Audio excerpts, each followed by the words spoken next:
जी कैफेट lecture 87, आज के lecture का आगाज करते हैं। और स्टार्ट में ही एक चीज बता दूं, आपको बताया था चैप्टर 14 से ऑनवर्ड आपने डेली बेसिस के ऊपर याद करना है और असाइनमेंट कम से कम रिटन नहीं तो वर्बल जरूर करनी है।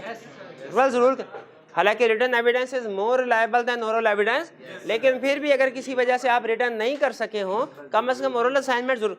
तो फ्रॉड रिस्क फैक्टर के जो क्वेश्चन दिए थे वो आपने उसमें से फ्रॉड रिस्क फैक्टर आइडेंटिफाई किए हैं, रिटर्न किए हैं तो बहुत अच्छी बात। लेकिन अगर रिटर्न नहीं कर सके किसी वजह से ओरल कर लिया तो वो भी ठीक है, चलेगा। लेकिन आपको पता चल गया कि आपने आइडेंटिफाई कैसे करना है और आपने उसकी प्रेजेंटेशन देखी है फ्रॉड रिस्क फैक्टर की, किस तरीके से प्रेजेंटेशन दे रहा है। वो हेडिंग भी दे रहा है और साथ में एक्सप्लेनेशन भी दे रहा है और साथ में हर फ्रॉड रिस्क फैक्टर के प्रोसीजर भी बता रहा है। ये तो बता ही नहीं रहा, ये कहाँ से है? कौन सी किताब पढ़ रहे हैं? ये तो नहीं, ये तो कल बताया था आपको कि फ्रॉड रिस्क फैक्टर है तो एक ही ओवरऑल अप्रोच होती है जो अलग से स्पेसिफिक रिक्वायरमेंट डाल के पूछता है। तो साथ थोड़े बताते हैं, साथ नहीं बताते, ठीक। तो अब हम चल रहे हैं नेक्स्ट चैप्टर 20 की तरफ। इसमें दो टॉपिक और ये चैप्टर 20 खास तौर पे समझ लीजिए कि इस दफा क्वेश्चन आएगा इंशाल्लाह चैप्टर 20 में से, ठीक है।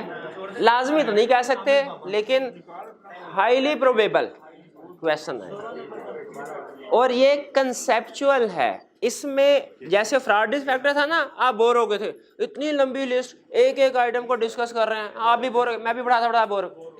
इसमें लिस्ट बराए नाम है और कंसेप्ट ही कंसेप्ट है, कंसेप्ट ही कंसेप्ट है। और मजे, इससे भी मजे की बात, कंसेप्ट ही कंसेप्ट है और ये कंसेप्ट आपने पहले पढ़ा भी हुआ है। चैप्टर 20 में दो कंसेप्ट हैं, दो पार्ट्स हैं, एक रिटन रिप्रेजेंटेशन से रिलेट करता है, एक सब्सिक्वेंट इवेंट से। आज जो हम डिस्कस करने जा रहे हैं वो सब्सिक्वेंट इवेंट डिस्कस करने जा रहे हैं, ठीक है। वो तरतीब के लिहाज से शायद पार्ट बी है लेकिन पहले हम इसको डिस्कस, लेकिन दोनों इंडिपेंडेंट है, कोई फर्क नहीं पड़ता पहले बी कर लें या ए कर लें। सब्सिक्वेंट इवेंट को डिस्कस करने जा रहे हैं।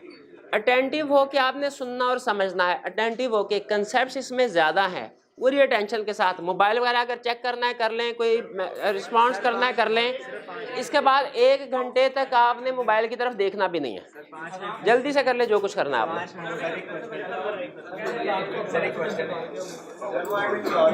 हाँ जी चले, बस ठीक है, हो गया।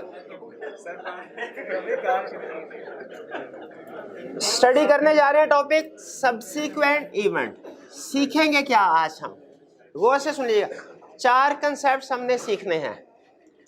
एक, introduction to subsequent event, subsequent event होता क्या है, ये हम concept chapter number 4 audit report जब कर रहे थे उसमें सीख चुके थे सब्सिक्वेंट इवेंट। आज इस कंसेप्ट को हम डिटेल में डिस्कस करने जा रहे हैं, ठीक है। बेसिक कंसेप्ट आपको पास पहले मौजूद है लेकिन फिर भी इसको डिस्कस करूंगा मैं ताकि हमारी रिवीजन हो जाए। फिर इसके बाद हम देखेंगे सब्सिक्वेंट इवेंट के हवाले से हमारी एज ऑडिटर क्या रिस्पॉन्सिबिलिटी है, मैनेजमेंट की क्या रिस्पॉन्सिबिलिटी है और एज ऑडिटर हमारी क्या रिस्पॉन्सिबिलिटी है।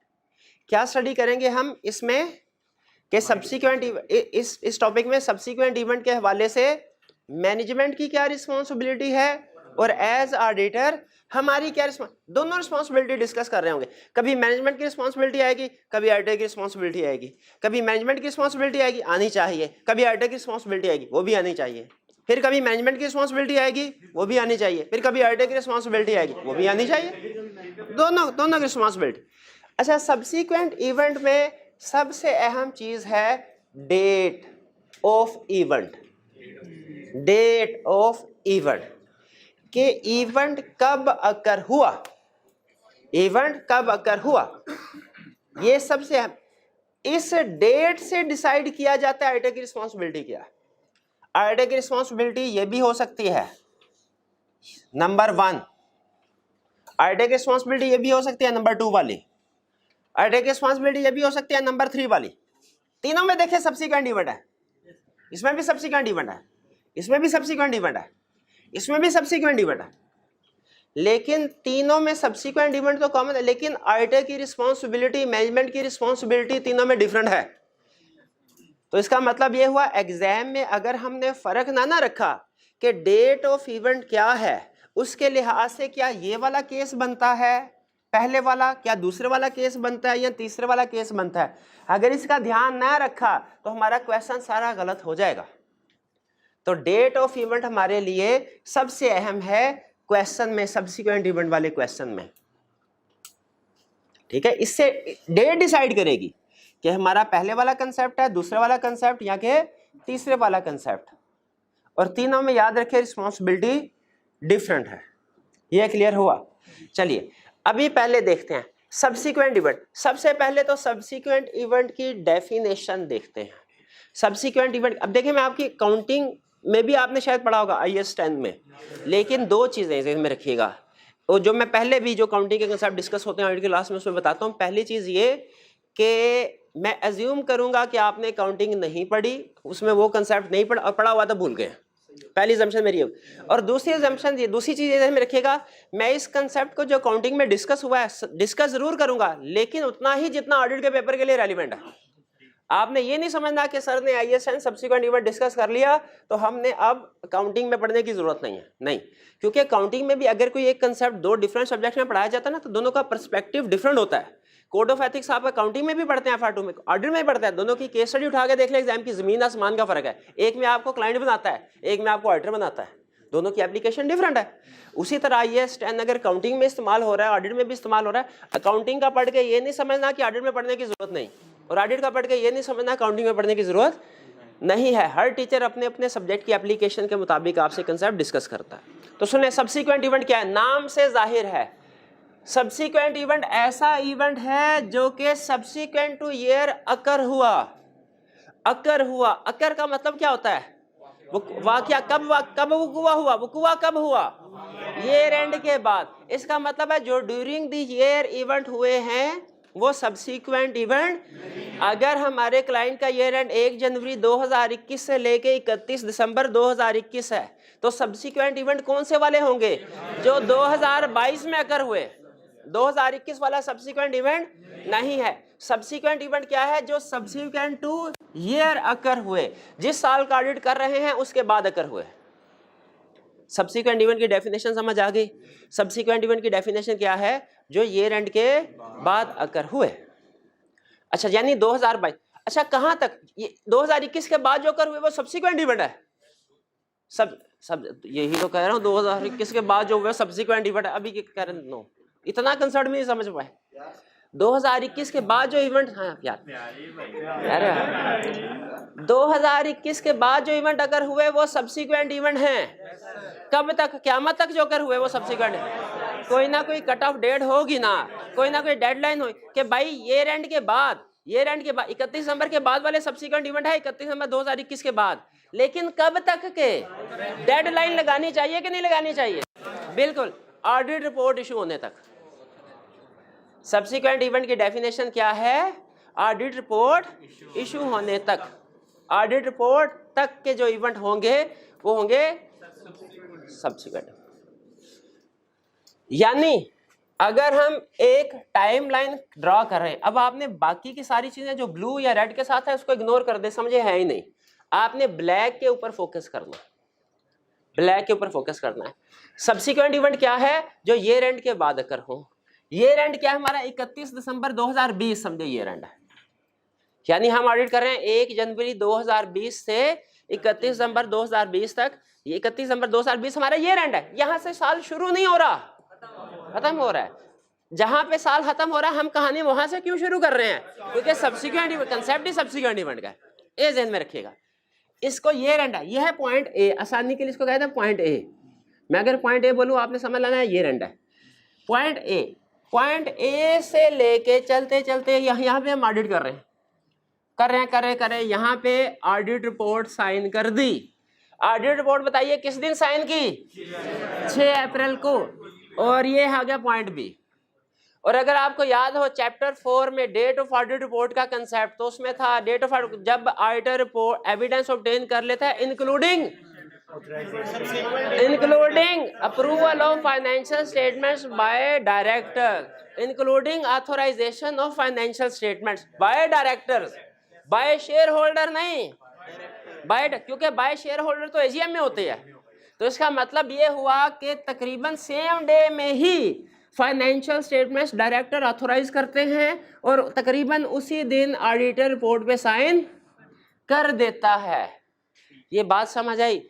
क्या मुझे बताइए, अगर डायरेक्टर्स फाइनेंशियल स्टेटमेंट ऑथोराइज ना करें, अप्रूव ना करें, हम रिपोर्ट पे साइन कर सकते हैं? दोनों में से कौन सा काम पहले होता है?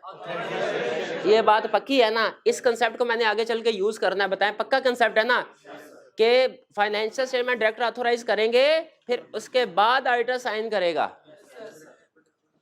उसके बाद अच्छा एजीएम इसके बाद होगी कि पहले होगी? आपको पता है फिर इसके बाद लॉ में पढ़ा होगा 21 दिन का नोटिस दिया जाता है, इशू की जाती है, डायरेक्ट इशू करते हैं 21 दिन, फिर उसके बाद एजीएम होती है। एजीएम में भी अप्रूवल होती है फाइनेंशियल स्टेटमेंट्स की, लेकिन वो मेंबर्स की होती है। शाबाश, मेंबर्स की है। ठीक है, तो यहाँ पे सब्सिक्वेंट इवेंट कब शुरू होंगे? ईयर एंड से लेके पॉइंट डेट से लेके कब तक? पॉइंट बी तक। इसके दरमियान में जो इवेंट अकर हुए उन्हें क्या कहेंगे? सब्सिक्वेंट। पॉइंट बी के बाद जो इवेंट अकर हुए, पॉइंट बी के बाद जो इवेंट अकर हुए, पॉइंट बी के बाद जो इवेंट अकर हुए, वो सब्सिक्वेंट इवेंट नहीं है, वो सब्सिक्वेंट इवेंट नहीं है। पॉइंट बी के बाद जो इवेंट अकर हुए वो सब्सिक्वेंट इवेंट नहीं। ये बात समझ आई? तो सब्सिक्वेंट इवेंट अभी तक क्या समझाया? सब्सिक्वेंट इवेंट ऐसे इवेंट जो ईयर एंड के बाद लेकिन ऑडिट रिपोर्ट से पहले पहले अकर हुए, उन्हें कहते हैं सब्सिक्वेंट इवेंट। इस डेट के बाद वाले सब्सिक्वेंट इवेंट नहीं, इस डेट से पहले वाले जो कर हुए वो सब्सिक्वेंट इवेंट नहीं। यहां तक बात क्लियर हुई? आगे चलते हैं। ये सब्सिक्वेंट इवेंट अकाउंटिंग के पॉइंट ऑफ व्यू से अगर आप देखें तो दो तरह के होते हैं, एडजस्टिंग और नॉन एडजस्टिंग। हमने सिर्फ एक लाइन में लिखना होता है कि ये इवेंट एडजस्टिंग है कि नॉन एडजस्टिंग है, उसके अलावा उसकी कोई एंट्री पास नहीं करनी, कोई कैलकुलेशन वगैरह नहीं करनी होती। सिर्फ क्या बताना होता है? ये एडजस्टिंग है। अगर बता सके तो बहुत अच्छी बात, बता सके तो बहुत अच्छी, नहीं बता सकते आप कोई मसला ही नहीं है। हमने लिस्ट बना के इंक्लूड कर दिया लर्निंग ऑब्जेक्टिव। जरा एक नजर देखिए लर्निंग ऑब्जेक्टिव में आपको कोई लिस्ट नजर आ रही है कि सब्सिक्वेंट इवेंट्स में ये एडजस्टिंग है, ये नॉन एडजस्टिंग है? एग्जाम में अगर इनमें से कोई इवेंट आया, पहचान लेंगे ये एडजस्टिंग वाली लिस्ट में था कि नॉन एडजस्टिंग वाली में? बिल्कुल भाई, क्लियर हुए? तो वह आपको वो इवेंट डिस्कस ना कर दूं जो सबसे ज्यादा इसमें से टेस्ट हुए हैं। आपको याद है ना? देखें उस्ताद में और किताब में फर्क क्या? किताब ने तो आपको 20 के 20 फैक्टर्स बता देने हैं, उस्ताद ने क्या करना होता है? बताना इसमें से कौन सा ज्यादा अहम है, कौन सा कम अहम है, कौन सा एग्जाम में ज्यादा टेस्ट हुआ है, कौन सा कम टेस्ट हुआ है। तो जो ये लिस्ट तो आप पढ़ ही सकते हैं, ठीक है? तो क्या मैं साथ में आपको ये भी बता दूं कि इसमें से कौन सी एग्जाम्पल है जो ज्यादा टेस्ट हुई है? वो तो आप भी बता सकते हैं, आपने भी पास पेपर के क्वेश्चन किए हुए हैं। आपको भी पता है कि एडजस्टिंग इवेंट में ज्यादातर आई कैप कौन सी example? Bankruptcy of debtor, decision of legal cases, NRB of inventory, return of defective inventory after year end. शाबाश। और गोइंग कंसर्न का इशू, हाँ जी बिल्कुल, वो भी।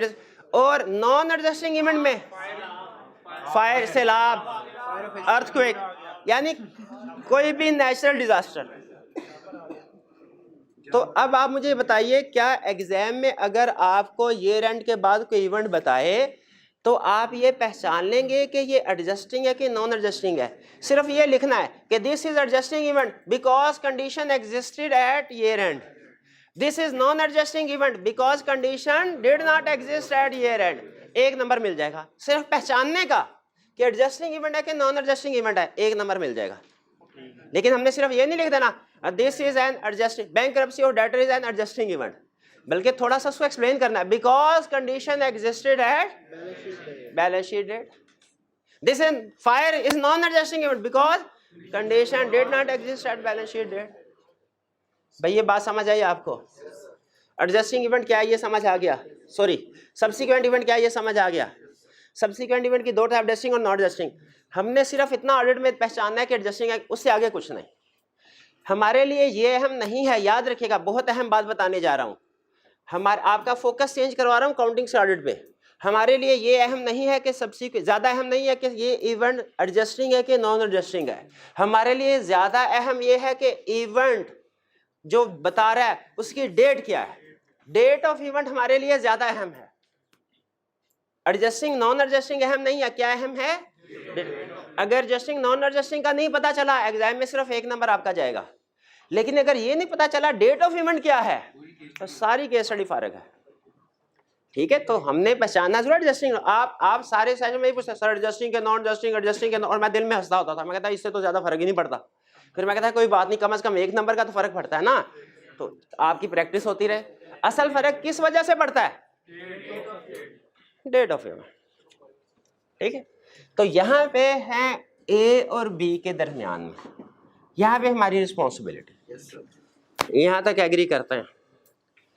अब सुनिए, सब्सिक्वेंट इवेंट समझ आ गया। अब पहले मैनेजमेंट की रिस्पॉन्सिबिलिटी बताऊं कि ऑडिटर की रिस्पॉन्सिबिलिटी? पहले ऑडिटर की। पहले फाइनेंशियल स्टेटमेंट बनती है कि ऑडिट होता है? सिर्फ भाई कंसेप्ट सिर्फ जैसे रटा लगाना है ना, उसको कहता है सर फर्क ही क्यों नहीं पड़ता, चाहे मैनेजमेंट की बताए चाहे ऑडिटर की बताए। लेकिन जिसने कंसेप्चुअल क्लैरिटी हासिल की उसने कहना सर हमेशा मैनेजमेंट की पहले बताया करें ना, क्योंकि पहले मैनेजमेंट अपनी जिम्मेदारी पूरी करेगी तो फिर ऑडिटर की बारी आएगी ना। मैनेजमेंट की रिस्पॉन्सिबिलिटी क्या है? सुने, मैनेजमेंट ने IFRS के मुताबिक as required by IFRS subsequent events को आइडेंटिफाई करना है, सब्सिक्वेंट इवेंट्स को आइडेंटिफाई करना है, और अगर एडजस्टिंग इवेंट है तो उन्हें अमाउंट्स में एडजस्ट करना है, और अगर नॉन एडजस्टिंग इवेंट है तो उन्हें नोट्स में डिस्क्लोज करना है। मैनेजमेंट की रिस्पॉन्सिबिलिटी क्या रिस्पॉन्सिबिलिटी है? पहले आइडेंटिफाई करना है, फिर उसको accordingly account for and disclose करना है। ये तो मुझे कोई फ्रेज बड़ा लग रहा है। आइडेंटिफाई करना है और उसको अकाउंट फॉर या डिस्क्लोज करना है। रिलेटेड पार्टी में था मैनेजमेंट की ये रिस्पॉन्सिबिलिटी थी, आइडेंटिफाई करना है एज रिक्वायर्ड बाय IFRS और अकाउंट फॉर या डिस्क्लोज करना है। एडजस्टिंग इवेंट है तो अकाउंट फॉर करना है, नॉन एडजस्टिंग है तो डिस्क्लोज करना। मैनेजमेंट की रिस्पॉन्सिबिलिटी क्लियर, इसको करते हैं साइड पे। अब आते हैं ऑडिटर की रिस्पॉन्सिबिलिटी। ऑडिटर की रिस्पॉन्सिबिलिटी क्या है? ऑडिटर ने एक्टिवली काम करना है। एक्टिवली का मतलब होता है भाग दौड़ के, खुद काम करना है, खुद काम करना है। जैसे अगर आप खुद से केस स्टडी करें, यह है एक्टिव प्रोसीजर, और अगर मैं केस स्टडी डिस्कस कर आप देख रहे हो, यह है पैसिव। एक्टिव पैसिव, हाँ एक्टिव पैसिव रिव्यू एक्टिव। तो ऑडिटर ने बैठ के देखते नहीं रहना मैनेजमेंट क्या कर रही है, ऑडिटर ने खुद एक्टिवली भागदौड़ करके प्रोसीजर परफॉर्म करने हैं। किस लिए? टू आइडेंटिफाई सब्सिक्वेंट, जैसे रिलेटेड पार्टी में प्रोसीजर परफॉर्म किए थे, ये इंश्योर करने के लिए कोई रिलेटेड पार्टी रह ना जाए। सब्सिक्वेंट इवेंट्स में भी प्रोसीजर परफॉर्म करेगा, ये इंश्योर करने के लिए कोई सब्सिक्वेंट इवेंट रह ना जाए। तो ऑडिटर ने सब्सिक्वेंट इवेंट्स को आइडेंटिफाई करने के लिए प्रोसीजर परफॉर्म करने हैं। किस लिए? To identify subsequent events. Auditor की रिस्पॉन्सिबिलिटी क्या है? Auditor shall perform procedure to identify subsequent event. Auditor shall perform procedures to identify का मतलब क्या है? आइडेंटिफाई करने के लिए कि सब्सिक्वेंट इवेंट है कि नहीं। ठीक है, प्रोसीजर परफॉर्म करने चाहिए ना। क्या प्रोसीजर होंगे? बहुत आसान। Obtain understanding of procedures of management. Management से पूछे आप कैसे सब्सिक्वेंट इवेंट आइडेंटिफाई करते हैं? वो कहते हैं जब जलजला आता है ना तो हमारी कुर्सियां हिलती हैं, हमें पता चल जाता है नॉन एडजस्टिंग इवेंट है। जब डेटर हो तो लिक्विडेटर आगे हमें बता देता है, उसे पैसे नहीं आते डेटर से, हम पूछते हैं तो वो कहता है मैंने पैसे नहीं देने, हमें पता चल जाता है बैड डेट हो गया। वकील है, कभी उसका दिल करे तो हमें बता देता है कि केस का फैसला फौरी हो गया, कभी दिल करे तो केस का फैसला आ भी गया होता है, छुपा लेता है, कहता है पहले मुझे मेरी फीस दीजिए फिर आपको बताऊंगा फैसला क्या आया। फीस देता है तो कहता है ये ले आप केस हार गए। मर्जी, लॉयर की मर्जी है ना, कभी एक्टिव होगा तो फौरी जवाब दे देगा, नहीं तो हो सकता है बाद में फैसला पहले हो गया हो, जवाब बाद में।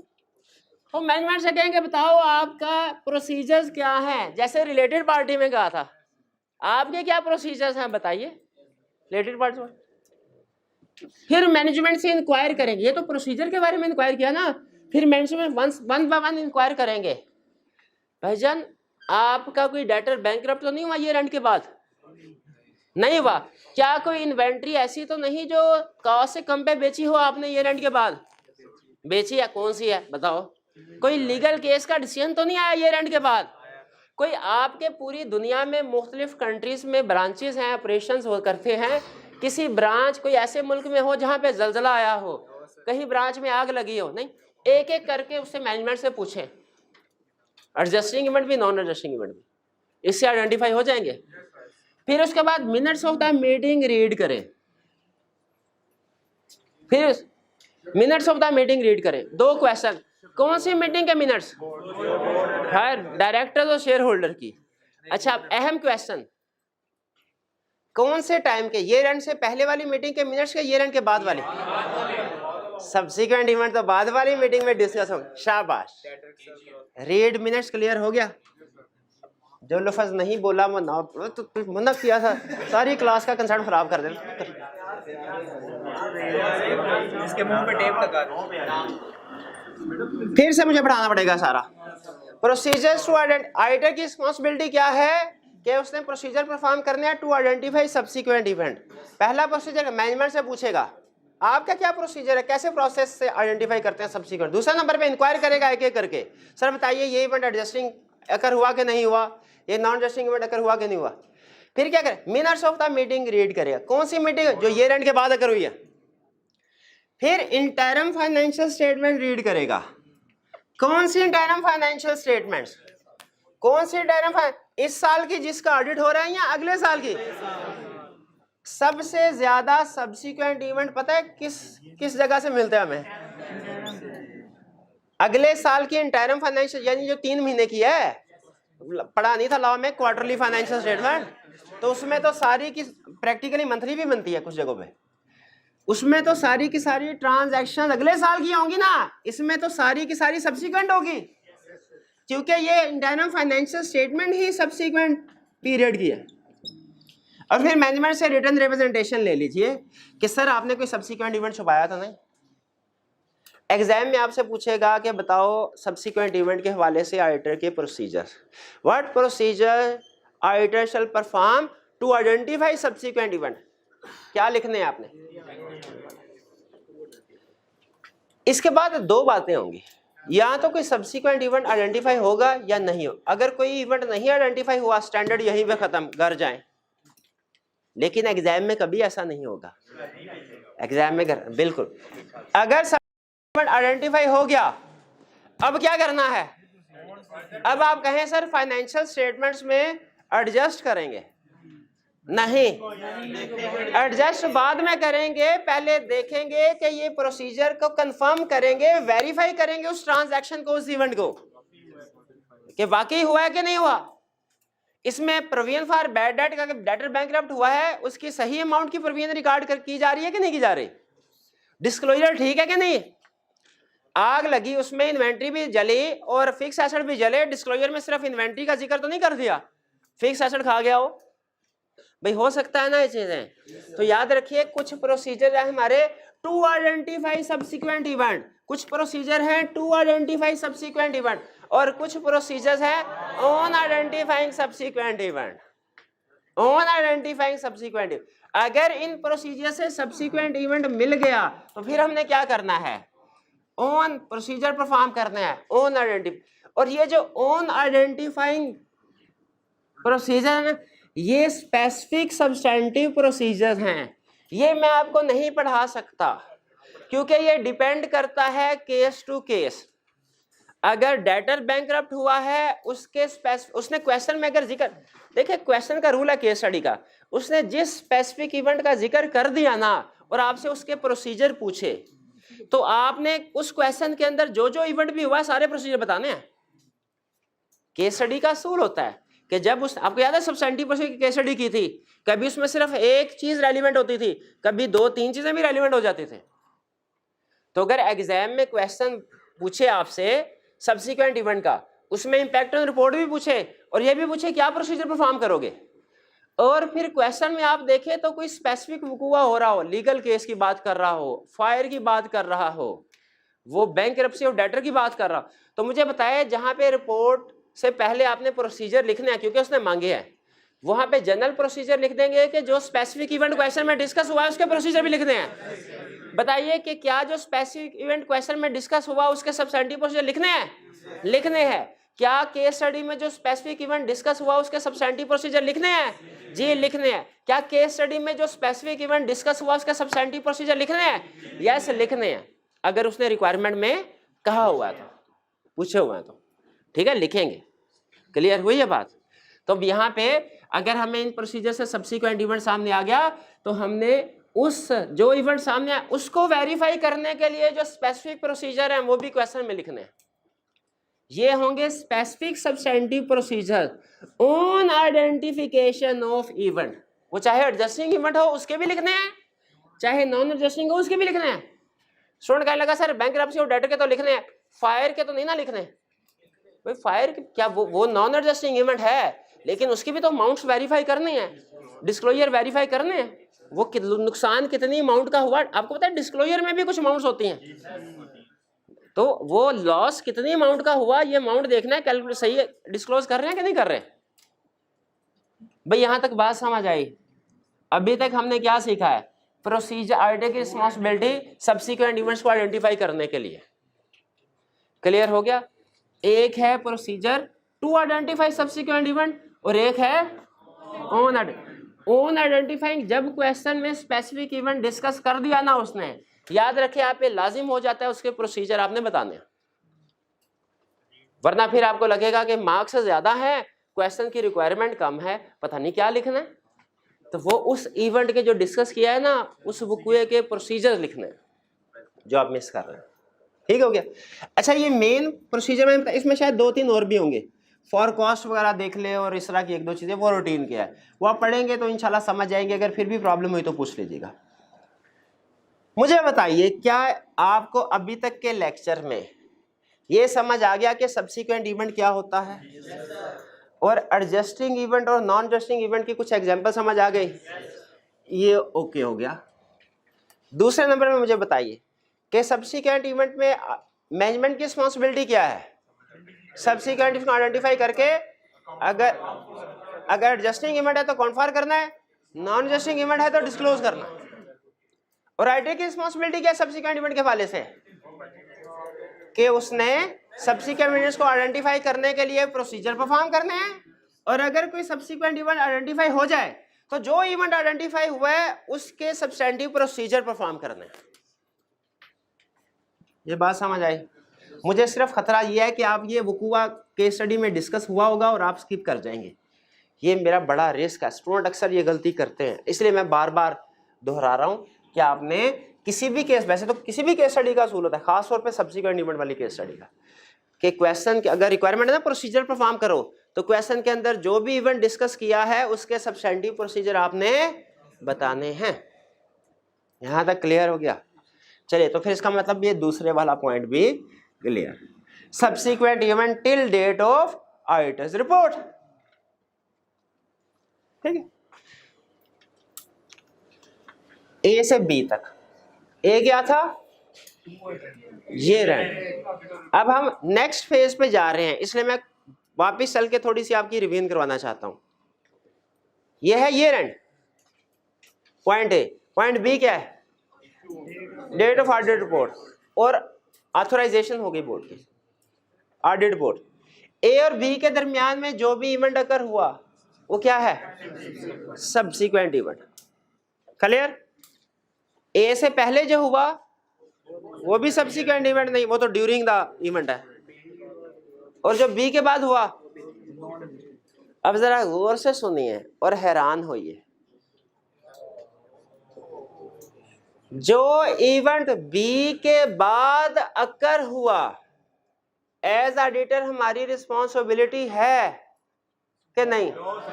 नहीं शाबाश। जो इवेंट पॉइंट बी के बाद अकर हुआ हमारी रिस्पॉन्सिबिलिटी है? नहीं है। तो फिर ये सारा क्या लिखा हुआ है?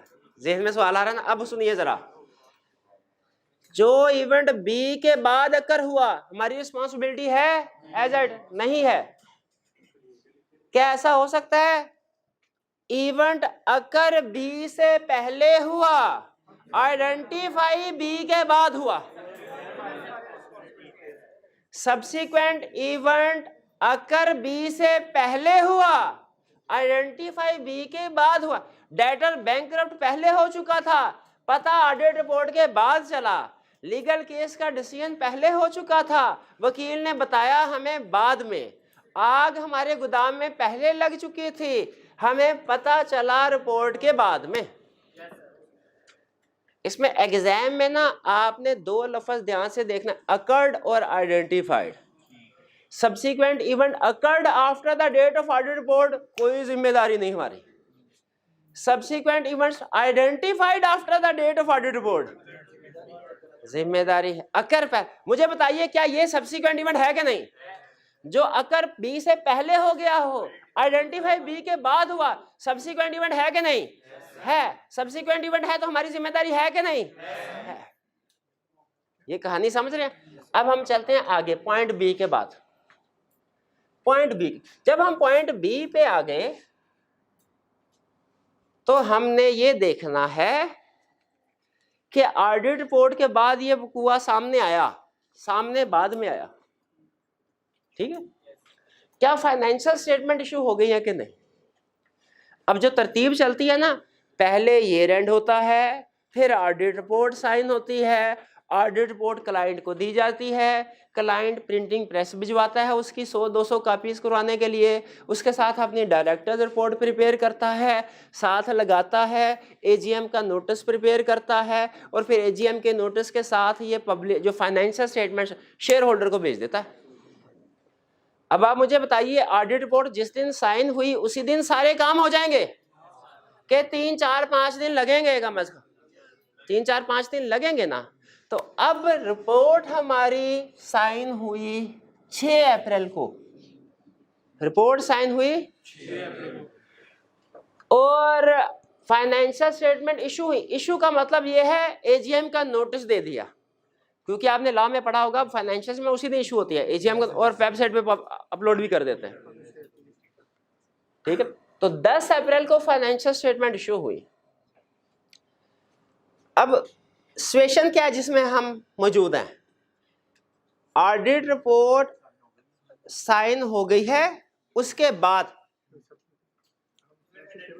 ऑडिट रिपोर्ट के बाद इवेंट पहले अकर हो चुका था, आइडेंटिफाई बाद में हुआ। अब हमने क्या करना है, डिपेंड करता है घर की बात घर में है कि घर की बात घर से बाहर चली गई है, क्योंकि घर की बात घर में होना मसला किसी और तरीके से सेटल होगा, घर की बात घर से बाहर चली जाए मसला किसी और तरीके से सेटल होगा। तो जब ऑडिट रिपोर्ट के बाद हमें पता चला कि कोई इवेंट पहले वकू कर हो गया था, आइडेंटिफाई बाद में हुआ, हमारी जिम्मेदारी क्या है? डिपेंड करता है फाइनेंशियल स्टेटमेंट इशू हुई कि नहीं हुई।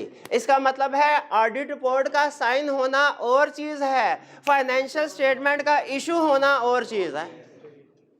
नहीं समझ आई?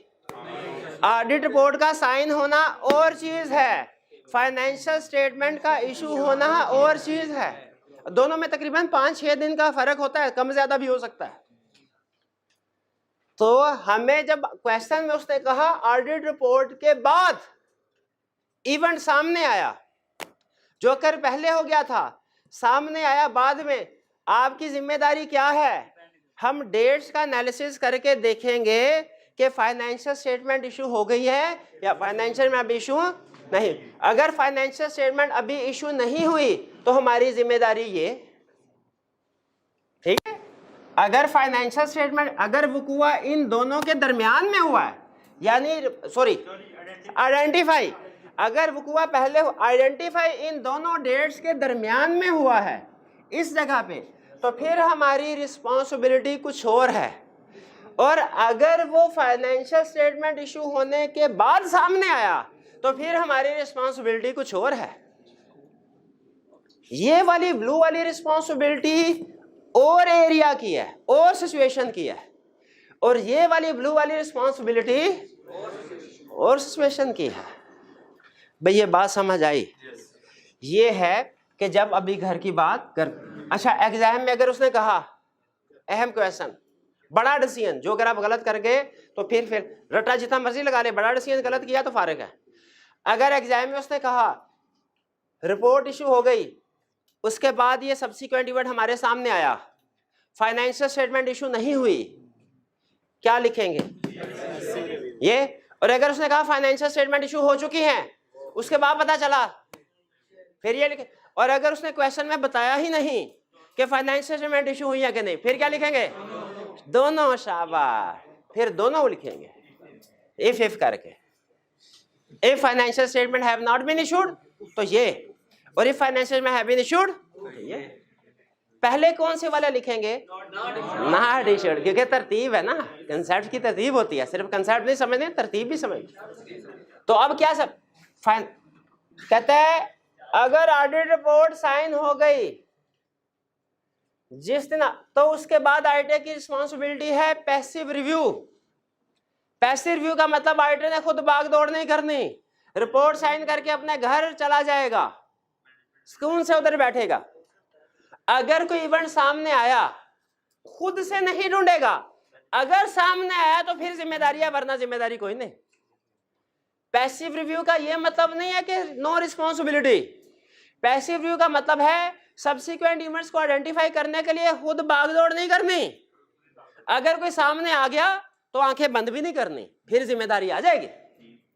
वो सामने कैसे आ सकता है? अखबार में खबर आ सकती है, वो हो सकता है मैनेजमेंट आपको कहे सर ये हमारे पास अभी अभी वकील का लेटर मिला है तो ये वकूआ हो गया, किसी भी तरीके से। वो अहम नहीं है कि हम तक इतला कैसे पहुंची, अहम ये है कि ऑडिट रिपोर्ट के बाद हमने खुद कुछ नहीं करना, अगर हमारे तक इतला पहुंचे कि सब्सिक्वेंट इवेंट आइडेंटिफाई हुआ है, फिर कुछ करना है। फिर क्या करना है? फिर क्या करना है? कुछ ये लिखेंगे ना तो एग्जामिनर फेल कर देगा। हाँ, क्या करना है उसको बताना पड़ेगा। भागे भागे मैनेजमेंट के पास जाएंगे, मैनेजमेंट से कहेंगे ए मैनेजमेंट, सब्सिक्वेंट इवेंट जो था पहले, अब सामने अकर पहले हो गया था, अगर हमें पता चलता तो हम उस वक्त यहाँ पे इसका कोई ना कोई इलाज कर लेते, हमें उस वक्त नहीं पता चला, अब सामने आ गया, बताइए आपका क्या ख्याल है? मैनेजमेंट या तो होगी गुड या होगी बैड। गुड मैनेजमेंट होगी तो क्या करेगी? हम कहेंगे फाइनेंशियल स्टेटमेंट्स को अमेंड करते, और बैड होगी तो अमेंड नहीं करेगी। यहाँ पे ना कुछ अलग, एक एक लफ्ज के अंदर ना कंसेप्ट, कभी कभी दिल करता है मेरा मैं आपको ना खोल एक एक लफ्ज का कंसेप्ट समझाऊं, फिर आप जो तंग करते हैं तो फिर मैं कहता हूं मैंने नहीं समझा ना। 5 मिनट एक्स्ट्रा बैठेंगे, आप नोट कीजिए। अच्छा 1 मिनट है, 1 मिनट है, 1 मिनट है, ये जरा बताएं। ये जरूरी नहीं था बताना, लेकिन बता रहा हूं। If management amends financial statements, इसका मतलब समझ आ रहा है? क्योंकि अगर इवेंट देखें पहले था, रिपोर्ट था, तो अब फाइनेंशियल स्टेटमेंट्स गलत है ना। अगर कोई सब्सिक्वेंट इवेंट पहले अकर हुआ था, हमें पहले पता चलता, फाइनेंशियल स्टेटमेंट को एडजस्ट करवाते, नहीं पता चला, अब पता चल गया फाइनेंशियल स्टेटमेंट गलत है ना, तो क्या उन्हें ठीक करना चाहिए कि नहीं? गलती सामने आने पे उसको ठीक करना चाहिए कि नहीं? गलती सामने आने पे ठीक करना चाहिए कि नहीं? तो फिर जिंदगी का असूल वादा करें, जिंदगी का असूल बनाएंगे। कभी गलती हो जाए, परेशान नहीं, गलती करने से परेशान नहीं होना, उसको ठीक करना है, उसका हर अच्छा प्रोफेशनल ऐसे कर। चलें आगे चलते हैं। ये शपथ ऐसे नहीं होती, शपथ तो ऐसे होती है, ऐसे तो होता है जे मोगैम्बो, ऐसे ना करें, मुझे भी पता है। इफ मैनेजमेंट, अच्छा सुन ले, फिर वापस आए, मैनेजर अमेंड्स फाइनेंशियल, मैंने लिखा है अमेंड्स, एडजस्ट नहीं लिखा। मैं ये भी लिख सकता था if financial statement adjust, management adjust financial statements, नहीं लिखा। क्यों नहीं लिखा वाला? क्योंकि लफ्ज एडजस्ट फाइनेंशियल स्टेटमेंट जो है ना, स्पेसिफिकली एडजस्टिंग इवेंट के लिए यूज होता है, और अमेंड जनरल वर्ड है, ये एडजस्टिंग और नॉन एडजस्टिंग दोनों को कवर कर रहा है, कि जो भी जरूरत था हमने वैसे कर लिया। तो कोशिश करें आप भी जनरल वर्ड, अमेंड वाला वर्ड यूज करें, कि if management amends financial statements, या if management does not amend financial statement, है हम किस जगह पे, ये समझ आ रही है आपको? रिपोर्ट साइन करके मैनेजमेंट को दे दी, उसके बाद पता चला फाइनेंशियल स्टेटमेंट गलत है, हम भागे भागे मैनेजमेंट के पास गए, अभी फाइनेंशियल स्टेटमेंट इशू नहीं हुई, रिपोर्ट हमने दे दी, फाइनेंशियल स्टेटमेंट इशू नहीं हुई, इस स्टेज में है। मैनेजमेंट से कहा भैया क्या करना है, यहाँ तो मैनेजमेंट अच्छी होगी या बुरी होगी? अच्छी होगी तो कहेगी सर हम फाइनेंशियल स्टेटमेंट्स को अमेंड करते हैं ना, और बुरी होगी तो क्या कहेगी, सर हम फाइनेंशियल अमेंड नहीं करते। अब सुनिए, अगर मैनेजमेंट कहे हम फाइनेंशियल स्टेटमेंट को अमेंड करते हैं, मैनेजमेंट ने क्या करना है? मैनेजमेंट तो फाइनेंशियल स्टेटमेंट को अमेंड करना है, हमने क्या करना है? प्रोसीजर परफॉर्म करना है कि अमेंडमेंट ठीक किया कि नहीं, अमेंडमेंट ठीक किया नहीं। और अगर अमेंडमेंट ठीक है तो नई रिपोर्ट इशू, चेकिंग करने के बाद नई रिपोर्ट देंगे, नई रिपोर्ट देंगे। अच्छा, उस रिपोर्ट के ऊपर डेट कौन सी होगी, पुराने वाली के नई वाली? पुरानी वाली डेट होगी नई रिपोर्ट पे कि नई वाली डेट होगी आज की? मुझे बताइए, पुरानी 6 थी, आज 8 तारीख है, 6 तारीख आएगी 8 आएगी? 8 आएगी। अच्छा बताइए, फाइनेंशियल स्टेटमेंट्स दोबारा रिवाइज हुई हैं, उनकी अप्रूवल दोबारा डायरेक्टर्स ने दी होगी कि नहीं? बिल्कुल दी होगी। हम बिल्कुल, हमने किया था सुने में। तो फिर हमने न्यू ऑडिट रिपोर्ट देनी है, पुरानी ऑडिट रिपोर्ट फाड़ के फेंक दे, न्यू ऑडिट रिपोर्ट देनी है। उसकी क्लाइंट ने फाइनेंशियल स्टेटमेंट दोबारा रिवाइज की, हमने ऑडिट रिपोर्ट दोबारा रिवाइज की, रिवाइज वाली ऑडिट रिपोर्ट पे डेट कौन सी वाली आई? न्यू वाली आई। और हम सर पकड़ के बैठ गए, हम सर पकड़ के बैठ गए। हमने कहा ये तो एक इवेंट था, अब हमें 100 इवेंट पे काम करना पड़ेगा, क्योंकि डेट असूल के मुताबिक ऑडिटर की सब्सिक्वेंट इवेंट की रिस्पांसिबिलिटी कितनी है? डेट ऑफ ऑडिट रिपोर्ट तक, एक्टिव रिव्यू की। जब ये इवेंट आया, हमने रिपोर्ट चेंज की तो डेट 6 से 8 हो गई, तो हमारी 2 दिन की एक्टिव रिव्यू की रिस्पांसिबिलिटी भी बढ़ गई।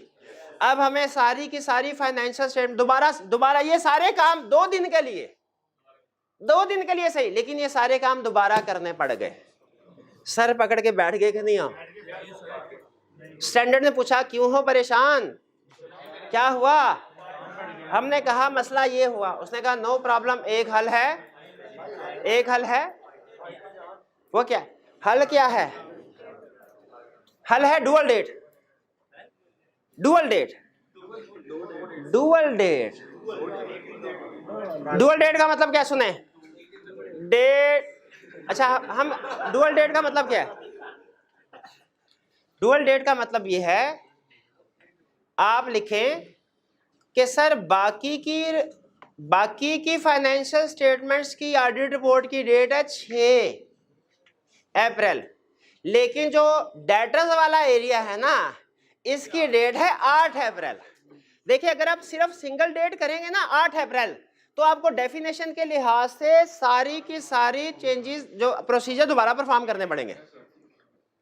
लेकिन अगर आप सिर्फ जो अमेंडमेंट की है उस तक रिस्ट्रिक्ट रहें, सिर्फ जो अमेंडमेंट की है सिर्फ उसी की डेट को एक्सटेंड करें, बाकी की रिपोर्ट वही रखे पर, तो ये इसकी भी इजाजत है। इस सिचुएशन में हाँ, जिस एरिया में चेंज हो रही है सिर्फ उसी की डेट चेंज कर दे, बाकी इसकी इजाजत है। इसको 2 तरीकों से कर सकते हैं। या तो डेट वाले एलिमेंट में आप लिख दें कि date of audit report is 6 April except for debtors for which date is 8 April, या एमसीओ मैटर में लिख सकते हैं। एमसीओ मैटर में लिख सकते हैं कि जी हमारे यहाँ जो सब्सिक्वेंट इवेंट है उसकी वजह से ये अब डेट जो है डेटर्स वाली वो 8 अप्रैल है और बाकी की 6 अप्रैल है। भाई ये बात समझ आई? बताइए ये वाली डुअल डेटिंग वाली ऑप्शन अच्छी है कि नहीं? अच्छी बिल्कुल है। इससे हमें फायदा हुआ कि नुकसान हुआ? फायदा हुआ, फायदा हुआ। ठीक है। अच्छा, लेकिन ये सिर्फ स्टैंडर्ड ने कहा उसी सूरत में कर सकते हैं अगर लोकल लॉ इजाजत दे कि मैनेजमेंट सिर्फ अमेंडमेंट करेगी ना फाइनेंशियल स्टेटमेंट की, तो रिस्ट्रिक्टेड अमेंडमेंट करेगी। नहीं समझ आए? मैनेजमेंट ने भी सब्सिक्वेंट इवेंट्स को देखना है, ऑडिटर ने भी देखना है, दोनों ने ऑडिट रिपोर्ट तक देखना है। सब्सिक्वेंट इवेंट अगर हुआ 8 तारीख को, डेट एक्सटेंड हो गई 8 तारीख, अगर हम सिंगल डेट करते हैं, सिंगल नहीं, अगर पहले आइडेंटिफाई बाद में आया, आइडेंटिफाई बाद 8 तारीख हो गई, मैनेजमेंट ने फाइनेंशियल स्टेटमेंट रिवाइज करनी है कि नहीं? मैनेजमेंट फाइनेंशियल स्टेटमेंट रिवाइज करेगी और ऑडिटर रिपोर्ट रिवाइज करेगा, इस पे एग्री करते हैं? मैनेजमेंट ने फाइनेंशियल स्टेटमेंट रिवाइज करनी है तो सिर्फ डेटर को देखना है, अब जो कि अब आइडेंटिफाई हुआ है, कि बाकी के सब्सिक्वेंट इवेंट्स को भी देखना है। देखिए, जो हमारी रिस्पॉन्सिबिलिटी अगर एक्सटेंड हो रही है तो मैनेजमेंट की भी रिस्पॉन्सिबिलिटी तो एक्सटेंड हो रही है, वो भी देखनी है। मैनेजमेंट के लिए भी सर दर्द है, हमारे लिए भी सर दर्द है। अगर ये कोई ऐसा, देखिए एकदम यहाँ पे ऑडिट कंप्लीट हो गया था ना, बाद में पता चला एक सब्सिक्वेंट इवेंट हमारी नजर में आने से रह गया था, तो मैनेजमेंट ने उसे ऑडिट रिपोर्ट के बाद फाइनेंशियल स्टेटमेंट्स में इंक्लूड करना है, सिर्फ उस एरिया को कि बाकी के एरिया को भी देखना है। अगर आपको एक चीज बताऊं, जैसे हमारी डेट ऑफ ऑडिट रिपोर्ट होती है ना, वैसे ही फाइनेंशियल स्टेटमेंट्स में आपने शायद काउंटिंग में पढ़ा होगा, डेट ऑफ फाइनेंशियल स्टेटमेंट भी होती है कि डायरेक्टर्स ने इस डेट को फाइनेंशियल स्टेटमेंट को ऑथोराइज किया है। ये बात आपको पता है? डेट ऑफ, मुझे बताइए, अब जब फाइनेंशियल स्टेटमेंट रिवाइज हो रही है, वो डेट कौन सी डाल रहे होंगे? 8 वाली ना, ये तो बता। तो इसका मतलब है मैनेजमेंट की भी रिस्पॉन्सिबिलिटी सब्सिक्वेंट इवेंट की बढ़ के 8 तक हो गई। मैनेजमेंट भी चाहती है हम अमेंडमेंट करें जरूर, लेकिन रिस्ट्रिक्टेड हो। रिस्ट्रिक्टेड का मतलब सिर्फ उसी इवेंट तक। ऑडिटर भी चाहता है अमेंडमेंट हो तो रिस्ट्रिक्टेड हो, क्योंकि इसमें मैनेजमेंट का भी भला है, ऑडिटर का भी भला है। स्टैंडर्ड भी कहता है अमेंडमेंट हो तो रिस्ट्रिक्टेड हो, क्योंकि इसमें ऑडिटर का भला है। लेकिन स्टैंडर्ड कहता है ये सिर्फ उसी वक्त कर सकते हैं अगर लॉ इजाजत दे। If law allows restricted amendment, if law allows restricted amendment, तो फिर आप रिस्ट्रिक्टेड अमेंडमेंट कर सकते हैं, वरना नहीं कर सकते। और रिस्ट्रिक्टेड अमेंडमेंट का मतलब क्या है? Dual dates. डुअल डेट्स, आप कहेंगे बाकी की रिपोर्ट की डेट ये है, मैनेजमेंट भी कहेगी बाकी की फाइनेंशियल स्टेटमेंट की ऑथराइजेशन की डेट 6 तारीख है, बैंक करप्सी वाले डेटर्स वाले एरिया में 8 तारीख है। ये है डिस्क्लोजर में लिखेगी, ये है रिस्ट्रिक्टेड अमेंडमेंट। बात समझ आई? नहीं आई, भूल गई, फिर से क्विक रिवीजन करते हैं। सब्सिक्वेंट इवेंट पे ऑडिटर की रिस्पॉन्सिबिलिटी क्या है कि ईयर एंड से लेके डेट ऑफ ऑडिट रिपोर्ट तक इंश्योर करना है जितने भी सब्सिक्वेंट इवेंट्स हो वो आइडेंटिफाई हो गए, अकाउंट फॉर या डिस्क्लोज हो गए हो। इसके लिए ऑडिटर ने क्या करना है? प्रोसीजर परफॉर्म करने हैं टू आइडेंटिफाई सब्सिक्वेंट इवेंट। अगर इन प्रोसीजर से कोई स्पेसिफिक इवेंट सामने आ जाता है तो स्पेसिफिक इवेंट को वेरीफाई करने के लिए भी सब्सटेंटिव प्रोसीजर परफॉर्म करना है। ठीक, ये तो हो गया हमारा date of audit report, year end से लेके डेट ऑफ ऑडिट रिपोर्ट तक। पॉइंट ए से लेके बी तक अगर कोई सब्सिक्वेंट इवेंट अगर होता है तो क्या प्रोसीजर, क्या रिस्पॉन्सिबिलिटी। अगर पॉइंट बी के बाद यानी ऑडिट रिपोर्ट साइन होने के बाद लेकिन फाइनेंशियल स्टेटमेंट इशू होने से पहले कोई इवेंट हमारे सामने आ जाता है, फिर हमारी रिस्पॉन्सिबिलिटी क्या है? डिपेंड करता है मैनेजमेंट फाइनेंशियल स्टेटमेंट को अमेंड करती है या नहीं करती। अगर मैनेजमेंट फाइनेंशियल स्टेटमेंट को अमेंड करे तो step number 1 management financial statement को अमेंड करेगी। स्टेप नंबर 2 हम प्रोसीजर परफॉर्म करके उसको वेरीफाई करेंगे। स्टेप नंबर 3 हम नई रिपोर्ट इशू करेंगे। स्टेप नंबर 4 उस नई रिपोर्ट में डेट कौन सी होगी? न्यू वाली। स्टेप नंबर 5 न्यू डेट आने की वजह से हमारी रिस्पॉन्सिबिलिटी भी सब्सिक्वेंट बढ़ जाएगी और हमें यही प्रोसीजर दोबारा परफॉर्म करने पड़ेंगे 2 दिन के लिए। स्टेप नंबर 6 अगर लॉ इजाजत दे तो हम डुअल डेटिंग कर सकते हैं। इफ लॉ अलाउज कि आप रिस्ट्रिक्टेड अमेंडमेंट कर दें तो फिर हम डुअल डेटिंग कर सकते हैं। अगर लॉ इजाजत नहीं देता तो फिर हमें प्रोसीजर अपने सारे के सारे बढ़ाने पड़ेंगे। लेकिन अगर लॉ रिस्ट्रिक्टेड अमेंडमेंट की, रिस्ट्रिक्टेड अमेंडमेंट का लफ्ज समझ आ रहा है, सिर्फ डेटर्स में अमेंडमेंट कर लो बाकी के नहीं। तो रिस्ट्रिक्टेड अमेंडमेंट जो है अगर इसकी इजाजत हो तो फिर हम अपनी रिपोर्ट में क्या करते हैं? Dual dating. इस डुअल डेटिंग का एक तरीका तो यह डबल डेट लिख दें, दो डेट्स लिख दें, या एमसीज और मैटर पैराग्राफ इंक्लूड कर दें। भाई ये क्लियर। ये आज के लेक्चर का सबसे टेक्निकल हिस्सा यही था, रिस्ट्रिक्टेड अमेंडमेंट वाला। अगर समझ आ गया तो मुझे ओके करें। अब आगे क्लियर? नहीं, अब आगे क्लियर। अगर मैनेजमेंट कहती है जाओ हमने फाइनेंशियल स्टेट हमने अमेंड नहीं करनी, कर लो जो करना है, कर लो जो करना है, हम क्या करेंगे? अगर मैनेजमेंट हम उसे मैनेजमेंट को ऑफिशियली नोटिस देंगे, हम मैनेजमेंट को ऑफिशियली नोटिस देंगे कि रिपोर्ट को इशू, हमारी रिपोर्ट को इशू, क्योंकि मैनेजमेंट की फाइनेंशियल स्टेटमेंट गलत और हमारी ऑडिट रिपोर्ट भी ऑटोमेटिकली गलत, तो मैनेजमेंट को ऑफिशियली नोटिस दिया कि हमारी ऑडिट रिपोर्ट इशू ना करे। अगर still management audit report issue करती है तो हम एप्रोप्रिएट एक्शन लेंगे। एप्रोप्रिएट एक्शन क्या हो सकता है? लॉयर से पूछेंगे और लॉयर कहेगा भूल गए, आपको तो मुझसे पूछने की जरूरत ही नहीं थी, अगर लॉ पढ़ा होता तो आपको पता होता। अभी एजीएम होनी है, एजीएम में ऑडिटर का राइट है, एजीएम में जाए, एजीएम में जाए, चीफ पुकार करके सारे शेयर होल्डर्स को बता दें, ये मैनेजमेंट की स्कीम सारे शेयर होल्डर को बता दें कि ये कर रहे हैं जी। रिप्रेजेंटेशन, बिल्कुल रिप्रेजेंटेशन इन राइटिंग, वो आपने लॉ में पढ़ा होगा, ठीक है। हाँ हाँ हाँ, बिल्कुल बिल्कुल क्लियर हुआ। ये नहीं हुआ दोबारा से सुनना है, नो प्रॉब्लम। इवेंट अकर हुआ ऑडिट रिपोर्ट से पहले, आइडेंटिफाई हुआ ऑडिट रिपोर्ट के बाद, लेकिन फाइनेंशियल स्टेटमेंट इशू होने से पहले। एग्जाम में यहां पे लाके आपको खड़ा करेगा और कहेगा बताओ क्या करना है, हमने आगे चलना है। स्टेप नंबर 1 हम कहेंगे it depends whether management amends financial statement और management does not amend financial statement. अगर management amends financial statements, if management, तो फिर क्या करे? मैनेजमेंट फाइनेंशियल स्टेटमेंट को अमेंड करेगी, हम प्रोसीजर परफॉर्म करके उसको कंफर्म करेंगे। हमने नई रिपोर्ट दी, नई रिपोर्ट में नई डेट आएगी, नई डेट की वजह से हमारे डेट एक्सटेंड हो गई ना, हमारे सब्सिक्वेंट इवेंट के प्रोसीजर भी एक्सटेंड हो गए। यहाँ पे हम दो हिस्सों में जवाब दे सकते हैं, if law allows restricted amendment या if law does not allow.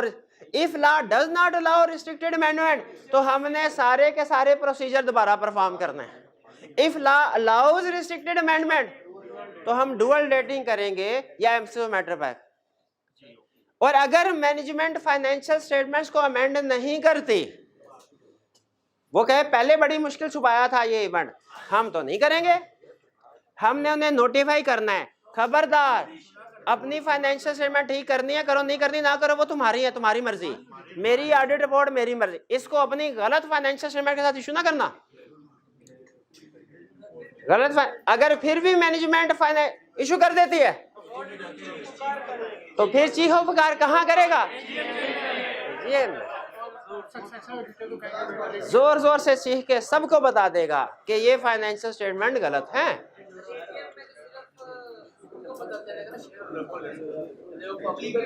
AGM में तो शेयर होल्डर्स को पता चलेगा, शेयर होल्डर्स बाकियों को बता देंगे और भी एक्शन लेता है ऑडिटर। मैं सिर्फ आपको एग्जांपल दे रहा हूं, फॉर एग्जांपल और भी स्टॉक एक्सचेंज में भी नोटिस जाता है, अखबार में भी छुपा सकते हैं। भैया बात समझ आई? नहीं आई? नहीं आई? फिर से रिवाइज करते हैं। चले अब ऐसा करते हैं, अब हम वकूए की डेट वही रखते हैं, आइडेंटिफाई कब हुआ ये चेंज कर देते हैं। फर्ज कीजिए डेटर बैंकरप्ट हुआ था इसी में, हमसे नहीं ढूंढा गया उस वक्त, आइडेंटिफाई अकर हो गया था, आइडेंटिफाई नहीं। आइडेंटिफाई कब हुआ? जब घर की बात घर से बाहर चली गई, जब फाइनेंशियल स्टेटमेंट इशू हो गई, हम फिर भागे भागे गए मैनेजमेंट के पास, भागे भागे हमने क्या कहा? हमने कहा अच्छा पहले तो मुझे ये बताइए हमें भागना चाहिए भी कि नहीं? क्यों सुन ले, देखे यहाँ पे इवेंट अगर फाइनेंशियल स्टेटमेंट में इंक्लूड होना चाहिए था, नहीं हो सका, फाइनेंशियल स्टेटमेंट इशू हो गई, फाइनेंशियल स्टेटमेंट गलत है।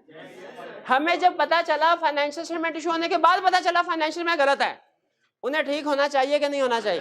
बताइए, हर अच्छा प्रोफेशनल जब गलती सामने आती है छुपाता है कि बता देता है सबको, ताकि मजीद नुकसान ना हो? एग्जैक्टली तो इस बात पे एग्री करते हैं कि चाहे सब्सिक्वेंट इवेंट आइडेंटिफाई बाद में हुआ, फाइनेंशियल स्टेटमेंट इशू होने के बाद हुआ हो, हमें फाइनेंशियल स्टेटमेंट को रिवाइज करवाना चाहिए। हमें मैनेजमेंट से कहना चाहिए फाइनेंशियल स्टेटमेंट रिवाइज करो। एग्री करते हैं कि नहीं? हम गए भागे भागे इसलिए मैनेजमेंट के पास फाइनेंशियल स्टेटमेंट रिवाइज करवाने। या तो मैनेजमेंट फाइनेंशियल स्टेटमेंट कमेंट करेगी या नहीं करेगी। अगर मैनेजमेंट फाइनेंशियल स्टेटमेंट को अमेंड करती है तो हम सबसे पहले उसे कहेंगे मैनेजमेंट बाद में करना, पहले जिन लोगों के पास फाइनेंशियल स्टेटमेंट पहुंच उनको इतला दे दो कि भाई ये फाइनेंशियल स्टेटमेंट गलत है, मजीद रिलाई ना करो, सही वाली अभी आ रही है। भाई पहले मुझे बताइए, ये मैनेजमेंट को इतला देनी चाहिए कि नहीं यूजर को के फाइनेंशियल स्टेटमेंट गलत है, अभी रुको जरा, अभी डिसीजन मेकिंग ना करना, अभी डिसीजन मेकिंग ना करना, सही वाली फाइनेंशियल स्टेटमेंट आ रही है। हम स्टेप्स देखेंगे मैनेजमेंट क्या स्टेप्स ले रही है यूजर को कम्युनिकेट करने के लिए, क्योंकि पहले बाहर की तसल्ली हो गई, फिर हम कहेंगे अच्छा चलो ठीक है, अब अपनी तसल्ली कर ले, अपनी तसल्ली कर ले।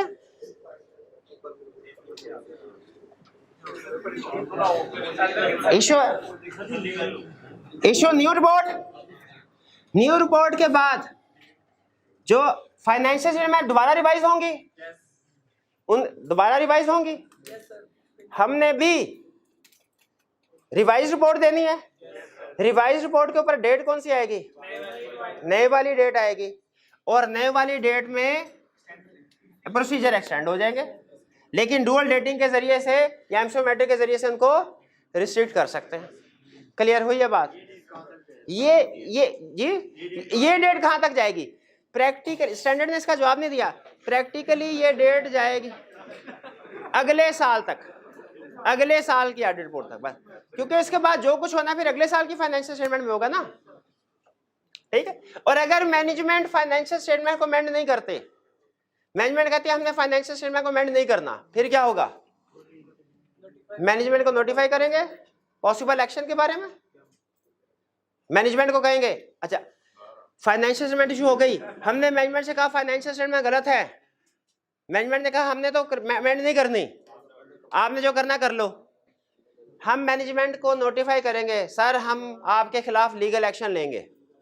अगर फिर भी मैनेजमेंट कोई एक्शन नहीं लेती, सचमुच लीगल एक्शन, लेकिन वो लीगल एक्शन क्या होगा? लॉयर की एडवाइस पे डिपेंड करेगा, लॉयर की एडवाइस पे डिपेंड करेगा। भाई क्लियर हुई ये बात? ये तकरीबन ये वाला हिस्सा जो है ना, ये इसकी रेपिटेशन है। आपने अगर देखा सिर्फ इसके फर्क सिर्फ ये है कि इसमें बाहर की पार्टीज को भी इन्वॉल्व कर दिया जाता है, बाहर की पार्टीज को भी इन्वॉल्व कर दिया जाता है, ठीक है। और देखे यहाँ पे समटाइम देखे यहाँ पे डुअल डेटिंग वाली ऑप्शन को समटाइम यूज किया जाएगा, समटाइम नहीं भी यूज किया, लेकिन यहाँ पे डुअल डेटिंग जो है ये इनको अच्छा। और अगर आपको एक मिनट ठहरे, आखिरी बात आज की, यहां पे अगर डुअल डेटिंग ना भी करे ना, आखिरी क्वेश्चन आज, पहले मुझे बताएं सारा आपको रिवाइज हो गया? 2 मिनट की क्विक रिवीजन करवा के फिर आपसे क्वेश्चन पूछ लो। सबसे पहले सब्सिक्वेंट इवेंट्स को डिफाइन कीजिए। सब्सिक्वेंट कौन से हैं? जो ईयर एंड से लेके डेट ऑफ ऑडिट रिपोर्ट तक अगर होते हैं। इनकी एग्जांपल दीजिए, 2 एग्जांपल है, एडजस्टिंग और नॉन एडजस्टिंग। एडजस्टिंग एग्जांपल क्या है? Inventory, debtors, legal case, fire. Non adjusting example क्या? फायर वगैरह, ठीक है। अच्छा, आईडी की रिस्पॉन्सिबिलिटी क्या है सब्सिक्वेंट इवेंट के वाले से? कि उसने active review date financial statement year end से लेके डेट ऑफ ऑडिट रिपोर्ट तक उसने एक्टिव रिव्यू यानी प्रोसीजर परफॉर्म करके आइडेंटिफाई करना है कि सब्सिक्वेंट इवेंट है कि नहीं। इसके लिए ये प्रोसीजर, अगर इनसे कोई सब्सिक्वेंट इवेंट आइडेंटिफाई हो जाए तो उसको वेरीफाई करने के लिए सब्सटेंटिव प्रोसीजर भी परफॉर्म करना है। यहाँ तक क्लियर? फिर इसके बाद सब्सिक्वेंट इवेंट सामने आया, फिर हमारा रूटीन वाला ऑडिट है। अगर मैनेजमेंट ने उसको ठीक कर लिया तो अनमोडिफाइड ओपिनियन, नहीं किया तो मॉडिफाइड। आगे चलते हैं, वो रूटीन वाला है, उसकी तरफ जाने की जरूरत नहीं। अगर इवेंट अकर पहले हो गया, आइडेंटिफाई बाद में पता चला, ठीक है, लेकिन ऑडिट रिपोर्ट के बाद और फाइनेंशियल स्टेटमेंट इशू होने से पहले तो ऑडिटर की क्या रिस्पॉन्सिबिलिटी है? फाइनेंशियल स्टेटमेंट को रिवाइज होना चाहिए, एग्री करते हैं, हम भागे भागे मैनेजमेंट के पास जाएंगे, या तो मैनेजमेंट एग्री करेगी फाइनेंशियल स्टेटमेंट को अमेंड करना है, या कहेगी अमेंड नहीं करना। अगर मैनेजमेंट कहे अमेंड करना है तो मैनेजमेंट फाइनेंशियल स्टेटमेंट को अमेंड करेगी, हम उसकी अमेंडमेंट को चेक करेंगे, उसके बाद हम चूंकि उसकी फाइनेंशियल में रिवाइज हुई है, हम अपनी ऑडिट रिपोर्ट भी रिवाइज करेंगे। रिवाइज रिपोर्ट में डेट हमारी क्या होगी? एक्सटेंडेड वाली, नई वाली, और चूंकि उसकी वजह से फिर हम अपने सब्सिक्वेंट इवेंट्स को भी एक्सटेंड कर देंगे। और अगर सब्सिक्वेंट एक्सटेंड करते हैं तो इसमें मसला होगा, सारे के सारे प्रोसीजर भी एक्सटेंड करने पड़ेंगे। तो उसमें अगर लॉ रिस्ट्रिक्टेड अमेंडमेंट को अलाउ करता हो, डुअल डेटिंग कर लेंगे। यहां तक क्लियर होगी बात? चलिए ठीक है। और अगर मैनेजमेंट अमेंड ना कर, फाइनेंशियल में अमेंड ना करे, नोटिफाई करेंगे। अगर स्टिल मैनेजमेंट बाज ना आए, एजीएम में शोर मचा देंगे, चीहो पुकार करेंगे। अब अगर अगर अगर अगर फाइनेंशियल स्टेटमेंट इशू हो चुकी हैं, उसके बाद इवेंट आइडेंटिफाई हुआ का वर्ड यूज कर रहा हूं, कर का नहीं, आइडेंटिफाई हुआ। अब क्या करना है? भागे भागे मैनेजमेंट के पास जाएंगे, सर मैनेजमेंट या तो अमेंड करेगी या नहीं करेगी। अगर मैनेजमेंट अमेंड करेगी तो फिर हम उसे पहले कहेंगे, प्रोसीजर हम बाद में पहले, क्योंकि घर की बात घर से बाहर चले तो उन लोगों को भी तो बताना है, उन लोगों को भी तो बताना है। तो हाँ, अगर उसने मैनेजमेंट ने फाइनेंशियल स्टेप ले लिए, फिर हम प्रोसीजर परफॉर्म करके अमेंडमेंट को वेरीफाई करेंगे। नई ऑडिट रिपोर्ट में नई डेट एक्सटेंड हुई तो हमारे प्रोसीजर भी एक्सटेंड होंगे। लेकिन अगर लॉ रिस्ट्रिक्टेड अमेंडमेंट लागू करता है तो डुअल डेटिंग या एम्फेसिस ऑफ मैटर पैराग्राफ, ठीक है। और अगर मैनेजमेंट कहती है हमने अमेंडमेंट नहीं करनी, फिर भी नहीं, तो लीगल एक्शन जो लॉयर कहेगा वो। मेरा क्वेश्चन आपसे एक आखिरी, अगर डुअल डेटिंग का केस हो, उस सूरत में तो रिपोर्ट में एम्फेसिस ऑफ मैटर पैराग्राफ आ सकता है। फर्ज कीजिए अगर हम डुअल डेटिंग की ऑप्शन की तरफ नहीं जाते, लॉ रिस्ट्रिक्टेड अमेंडमेंट लाओ नहीं करता, लॉ रिस्ट्रिक्टेड अमेंडमेंट लाओ नहीं करता, हम सारे के सारे प्रोसीजर परफॉर्म करेंगे सब्सिक्वेंट इवेंट, क्या इस सूरत में भी एम्फेसिस ऑफ मैटर आएगा रिपोर्ट में?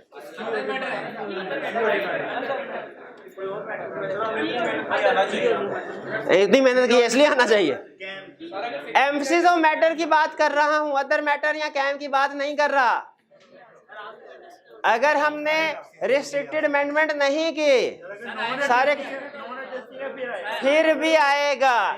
एम्फेसिस ऑफ मैटर की एग्जाम्पल में लिखा हुआ था अगर सब्सिक्वेंट इवेंट्स आ जाए, उस सूरत में भी आएगा सब्सिक्वेंट, यहां पे भी आएगा। अच्छा, यहां पे भी आएगा सब्सिक्वेंट इवेंट की वजह से भी। एक और वजह से क्या? If financial statements are revised after issuance,